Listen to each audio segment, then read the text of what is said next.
ஆதவர்ஜுனுக்கு வாய்ப்பு கொடுக்காதீங்கன்னா அவருக்கு அம்மன் உட்காந்து பார்க்கட்டும் அப்படின்னு நான் சொல்லிட்டு வந்திருக்கேன். தம்பி ஆதவர்ஜுன்ட்ட நேரடியாகவே சொல்லிட்டேன், தம்பி நீ எந்திரிச்சாதான் சண்டையே ஆரம்பிக்குது, இனி இருக்கின்ற கொஞ்சம் இந்த 8ஆம் தேதி வரைக்கும் நீங்க பேசாதீங்க, அது வரைக்கும் ஸ்மூத்தா போகுது.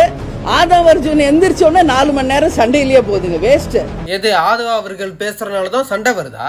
இப்போ உதயநிதி பின்னாடி இருக்கிறவங்க எல்லாமே வாய்க்கு வந்த மாதிரி பேசிக்கிட்டு துள்ளிக்கிட்டு அநியாயம் பண்ணானுங்களே, அப்பெல்லாம் என்ன மேடம் பண்ணிக்கிட்டு இருந்தீங்க? இப்ப தளபதி விஜயண்ணா சைட்ல இருந்து இந்த ஆதவா அவர்கள் பேசுறது சண்டையே வருது. நீங்க உங்க டிஎம்கே சைட்ல இருந்து எல்லாம் ரொம்ப ஒழுக்கமா உட்காந்து மரியாதை கொடுத்து பேசுறீங்க.